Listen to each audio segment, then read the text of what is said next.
하나님께서 오늘 우리에게 주시는 말씀은 예레미야 38장 1절에서 13절까지 말씀입니다.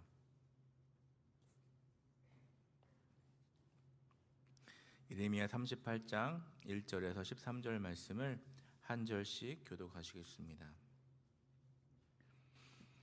제가 먼저 1절 말씀을 읽겠습니다. 마단의 아들 스바랴와 바스올의 아들 그다랴와 셀레마의 아들 유갈과 말기야의 아들 바스훌이 예레미야가 모든 백성에게 이르는 말을 들은즉 이르기를 여호와께서 이와 같이 말씀하시니 이 성에 머무는 자는 칼과 기근과 전염병에 죽으리. 그러나 갈대아인에게 항복하는 자는 살리니 그는 노량모를 얻음같이 자기의 목숨을 건지리라. 여호와께서 이와 같이 말씀하시니라. 이 성이 반드시 바벨론의 왕의 군대의 손에 넘어가리니 그가 차지하리라 하셨다 하는지라. 이에 그 고관들이 왕께 아뢰되 이 사람의 백성을 구하지 아니하고 재난을 구하오니 청하건대 이 사람을 죽이고서 그가 이같이 말하며 이 성에 남은 군사의 손과 모든 백성의 손을 악하게 하나이다. 시드기야 왕이 이르되 보라 그가 너희 손 안에 있느니라. 왕은 조금도 너희를 거스를 수 없느니라 하는지라. 그들이 예레미야를 끌어다가 감옥들에 있는 왕의 아들 말기야의 구덩이에 던져 넣을 때 예레미야를 줄로 달아내렸는데 그 구덩이에는 물이 없고 진창뿐이므로 예레미야가 진창송에 빠졌더라. 왕궁 내시 구스인 에벳멜렉이 그들이 예레미야를 구덩이에 던져 넣었음을 들으니라. 그때 왕이 베냐민 문에 앉았더니 에벳멜렉이 왕궁에서 나와 왕께 아뢰어 이르되 내 주 왕이여 저 사람들이 선지자 예레미야에게 행한 모든 일은 악하니이다.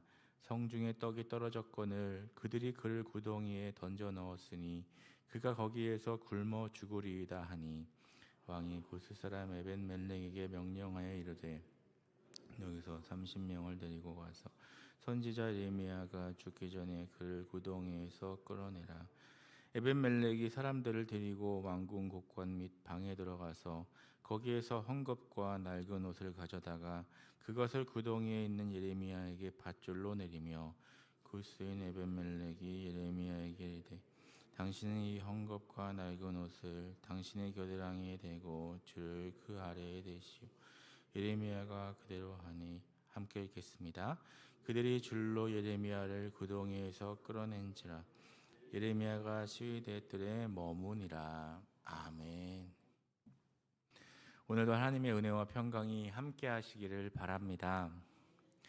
오늘 말씀은 예레미야의 선포가 있은 후의 말씀입니다. 본문은 종교 지도자뿐만 아니라 정치 지도자들이 예레미야를 죽이려는 상황을 묘사합니다. 그들이 예레미야를 죽이려는 이유는 그의 선포 때문입니다. 2절을 보면 여호와께서 이와 같이 말씀하시되 이 성에 머무는 자는 칼과 기근과 전염병에 죽으리라. 그러나 갈대아인에게 항복하는 자는 살리니라고 하였습니다. 여기서 이 성에 머무는 자는 바벨론에 저항하는 유대인들을 말하는 것으로서 하나님의 말씀에 불순종하는 백성을 상징합니다. 그리고 칼, 기근, 전염병은 그에 따른 하나님의 심판을 말하고 있는 것입니다. 즉 하나님께서는 불순종에 대한 대가로 그들을 심판하시겠다는 것입니다. 하지만 하나님께서 이렇게 말씀하신 궁극적인 이유는 그들을 마지막 순간까지 돌이켜 순종케 함으로 그들의 생명을 보존하고 징계는 받게 하실지언정 파멸의 자리에서는 건지시기 위함이라 할 수 있습니다. 그런데 유다 백성들은 그들의 생명을 보존케 하기 위해 예레미야를 통해 주시는 하나님의 말씀에도 불구하고 끝내 바벨론에 대항하는 길을 택한 것입니다. 그렇다면 도대체 어째서 그들은 이러한 하나님의 간곡한 말씀에도 순종치 않고 자신들의 고집대로 행한 것일까요? 이에는 여러 가지 이유가 있겠지만 그 중에는 하나님의 말씀대로 순종하면 바벨론의 포로로 끌려가게 될 것에 대하여 두려워한 것이 반드시 포함될 것입니다. 즉 당시 유다 사람들은 바벨론에 항복하게 되면 그들의 포로가 되는 고통을 감내해야 할 것을 우려했고, 차라리 바벨론의 포로가 되느니 끝까지 저항해야 했다고 생각했던 것입니다. 사실 그들이 바벨론에 끌려가는 것은 유다에서 자유인으로 사는 것만 못하였을 것입니다.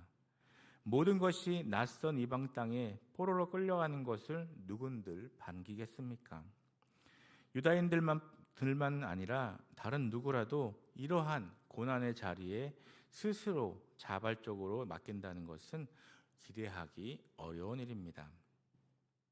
그러나 그들은 이러한 고통의 문제 이면에 어째서 바벨론이 쳐들어왔으며 선지자 예레미야가 어째서 그들로 인한 포로됨을 받아들이려고 하는지를 생각해야 했습니다. 그것은 바로 하나님께서 그들의 죄악을 인하여 주신 징계이며 마지막 남은 순종의 길이었던 것입니다. 따라서 진정 그들이 회개한다면 하나님께서 주신 징계를 달게 받아들여야 했으며, 그러한 징계를 감수함을 통해 최후라도 순종해야 하였을 것입니다. 하지만 그들은 이를 거부합니다. 결국 그들은 마지막까지 순종할 수 있는 기회를 내팽개치고 만 것입니다. 그들은 그로 인하여서 바벨론에 의한 사륙과 파멸을 면치 못하였습니다. 이러한 유다 사람들의 면모는 하나님의 말씀이 끊임없이 주어지고 있음에도 이를 거부하는 악한 사람들의 면모를 반영하는 것이기도 합니다. 사람들은 누구나 스스로를 남에게 굴복시키는 것을 원치 않습니다. 더군다나 거기에 어려움과 고난이 따른다면 더더욱 말할 것도 없습니다. 성경이 말씀하는 순종에는 자기를 하나님께 굴복시키는 것과 그로 인한 고난을 감수하는 것이 포함되어 있습니다. 그런데 오로지 자기를 높이려 하며 자기 유익만을 구하며 고난이나 수고는 조금도 감수하려 하지 않는 죄인들이 이를 받아들일 수 있겠습니까? 그렇지 않습니다. 그들의 눈에 보이는 수치와 비하, 고난과 수고로 인하여 이를 끊임없이 거부할 뿐입니다. 하지만 하나님께서는 누군가에게 순종을 요구하실 때, 또 고난을 주실 때 더 큰 고난과 상처, 아픔만을 주시다가 멸망케 하시는 분이 아니십니다. 하나님께서는 자기를 낮추며 고난이 따른다 해도 순종하는 자에게 확실한 상급과 축복을 예비하시며 그것을 부어주시는 분이십니다. 때로 하나님께서는 우리에게도 철저히 낮아질 것을 요구하시거나 고난의 자리, 시련의 자리에 몰아넣기도 하십니다. 그럴지라도 그것이 하나님의 뜻이며 하나님께서 요구하시는 바라면 순종하기를 꺼려하거나 거절하지 말아야 합니다.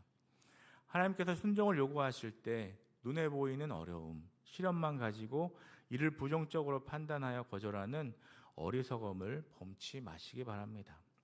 도리어 그러한 일들을 통하여 우리 안에 내재한 모든 죄악의 잔재들을 제거하시고 또 우리의 심령과 삶을 새로 빚으시고 축복의 자리, 은혜의 자리로 인도하실 신실하신 하나님의 계획을 바라보는 영적 안목을 지니시기 바랍니다.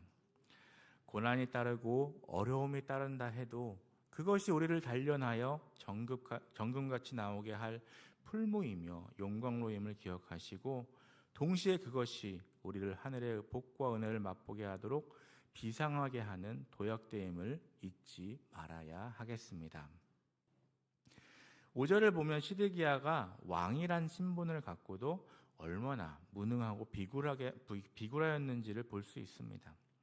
여기서 시드기야 왕이 이르되 보라 그가 너희 손 안에 있느니라, 왕은 조금도 너희를 거스를 수 없느니라 하는지라고 말씀합니다. 여기서 그는 예레미야를 가리키고 너희 손은 유다 고관들의 처분을 의미합니다.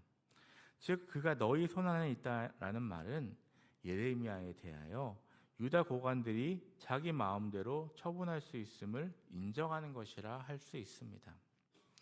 여기서 시드기야가 예레미야 재판권을 고관들에게 넘긴 이유에 대해서 왕은 조금도 너희를 거스를 수 없느니라 라고 하였는데, 이는 고관들이 공정하게 재판할 것이라는 신뢰를 표시한 것이라 할 수 없습니다. 이는 그들의 압력에 굴복하여 왕이 예레미야를 그들에게 임의로 처리하도록 넘겨준 것일 뿐입니다. 이에 대해 공동 번역은 시드기야 왕은 그들을 막을 힘이 없었다라고 번역하였습니다. 시드기야는 정상적인 절차를 거쳐 왕이 된 자가 아니었고 바벨론 왕 느부갓네살에 의해 임의로 세워진 왕이었습니다. 그런데 당시 유다 지도층은 친애국파 인사들이 주를 이루고 있었습니다. 이에 시드기야는 그들에게 인정받고 또 그들로부터 자신의 왕위와 신변의 안정을 위해 고관들의 불의한 요구, 곧 무고한 예레미야를 그들 손에 넘겨 처단하는 일을 묵과하였던 것입니다. 물론 시드기야는 예레미야 선지자가 무고하다는 것을 알고 있었습니다. 그리고 고관들이 예레미야에 대하여 공정한 재판을 내리지 않으리라는 것에 대하여도 잘 알고 있었습니다. 하지만 시드기야 왕은 고관들의 세력에 혹시나 자신의 신변이 위험하게 될까 두려워 그들이 잘못되었다는 것을 알면서도 그들이 원하는 대로 따른 것입니다. 이는 마치 출애굽한 이스라엘 백성들이 모세가 십계명을 비롯한 율법을 받으러 시내산에 올라간 사이 자기들을 인도할 우상을 만들어 달라고 요청하는 백성들을 만류하지 않고 그 요구에 응한 아론의 면모를 떠올리게 합니다. 물론 아론은 그 일이 하나님을 배반하는 범죄임을 알면서도 백성들이 무서워서 그들의 뜻대로 우상을 만들어 주었던 것입니다. 오늘 말씀의 시드기야와 아론의 문제점이 무엇입니까? 그들은 사람을 두려워할 필요가 없으며 또 하나님을 두려워해야 함에도 사람을 두려워함으로 하나님 앞에서 범죄를 저지르고 말았다는 점입니다.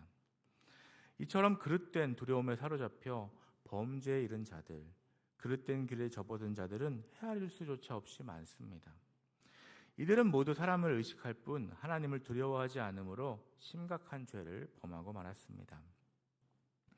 우리는 이를 통해 사람을 두려워하고 사람을 의식하면서 하나님을 두려워하지 않는 것이 우리의 삶을 얼마나 부끄럽고 악한 것으로 만드는지를 깨달아 알 수 있습니다. 그러므로 우리가 이처럼 부끄러운 삶, 죄로 치우치는 삶에서 자유하고 싶다면 사람을 두려워하기보다 하나님을 두려워해야 합니다. 사람 앞에서 무엇을 행하려 하기보다 하나님 앞에서 행하십시오. 오로지 하나님을 두려워할 때 우리의 모든 것을 다 지켜보시는 능하신 하나님께서 그 모든 것을 당당하고 떳떳하고 의연하게 세워주실 것입니다. 이어서 7절 이하 13절 말씀을 중심으로 생각해 보겠습니다. 여기서는 왕궁 내시인 구스 사람 에벳멜렉이 예레미야의 목숨을 구해줄 것을 간청하는 사실과 시드기야의 명령에 따라 예레미야를 구출하는 내용이 소개되고 있습니다. 본문을 보면 당시 예레미야는 진흙 구덩이에 빠져 있었을 뿐 아니라 아무도 먹을 것을 주지 않아서 거의 굶어 죽기 직전에 이르렀음을 알 수 있습니다.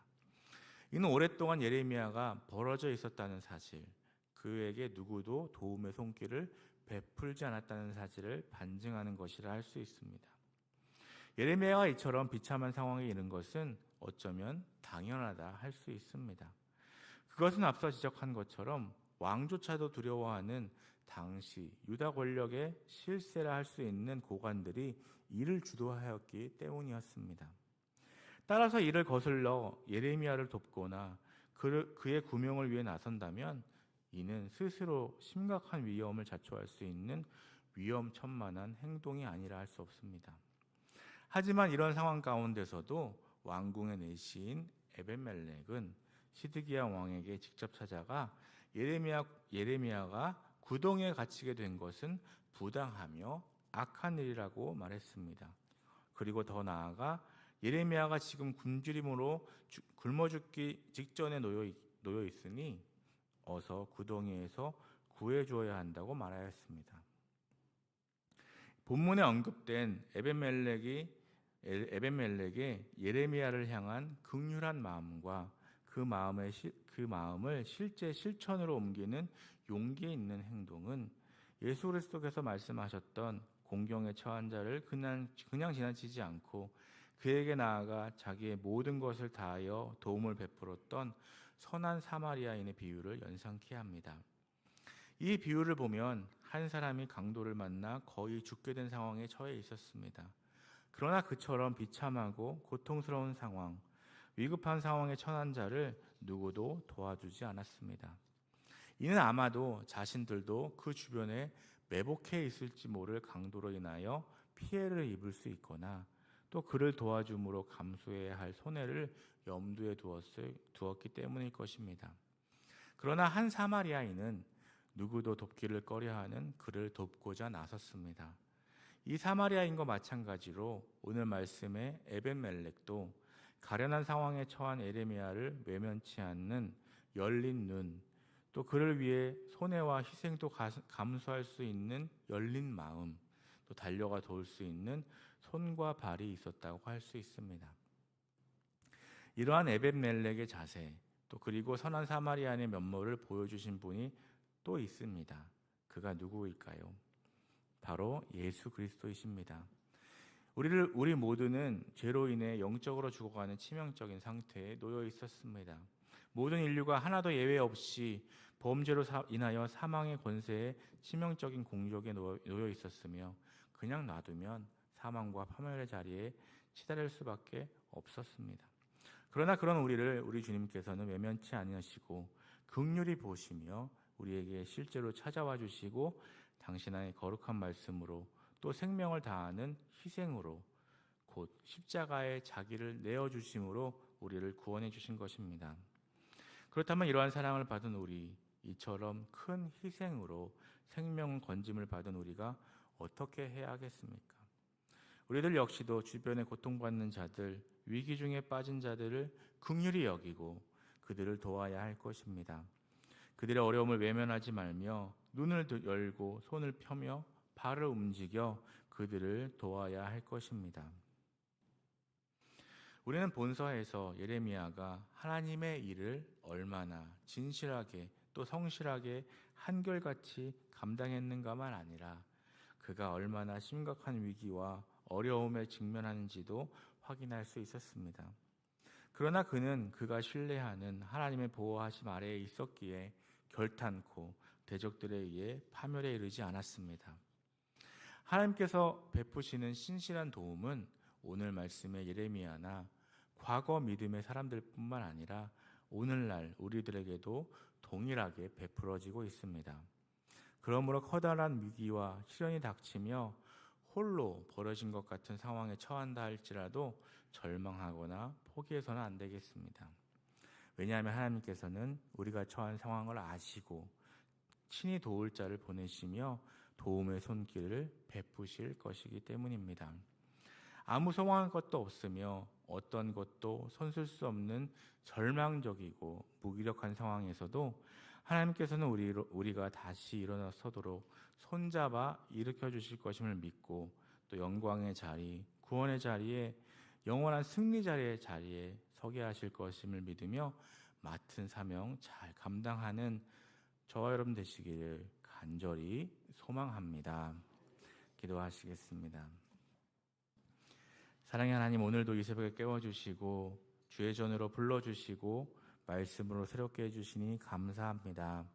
하나님, 상황에 따라 흔들리고 주님을 신뢰하지 못하고 은혜와 사랑을 잊고 살았음을 고백합니다. 용서하여 주시옵소서. 아무 소망할 것도 없으며 그 어떤 것도 손쓸 수 없는 절망적이고 무기력한 상황에서도 하나님께서는 우리로 다시 일어설 수 있도록 손잡아 일으켜 주실 것임을 믿고 그 영광의 자리, 구원의 자리에 영원한 승리자의 자리에 서게 하실 것임을 믿으며 맡은 사명 잘 감당하는 복된 주님의 백성들 될 수 있도록 인도하여 주시옵소서. 병상 가운데 있는 환우들에게도 함께해 주시고 주님의 권능으로 치유하여 주시옵소서. 몸과 마음이 회복되게 하시고 건강한 모습으로 하나님을 예배하고 찬양하게 하여 주시옵소서. 또한 삶의 많은 문제로 고통받는 성도님들의 삶 속에 함께하여 주셔서 가정과 교회 가운데 온전한 치유와 회복이 일어나게 하여 주시옵소서. 오랜 시간 기도 가운데 응답하여 주셔서 담임 목사님을 보내주시니 감사합니다. 목사님을 통하여 소유동교회가 하나 되어 주님께서 맡겨주신 사명을 잘 감당하여 주님이 기뻐하시는 교회가 되게 하여 주시옵소서. 이 시간 주님 앞에 1000번째 예물 285번째 예물을 드립니다. 사랑하는 주의 자녀가 드리는 예물을 받아주시고 예물을 쓰여지는 곳에 주의 은혜로 함께하여 주시옵소서. 예물을 드리는 자들이 엎드려 기도하오니 들으시고 선하신 뜻대로 응답하여 주시옵소서.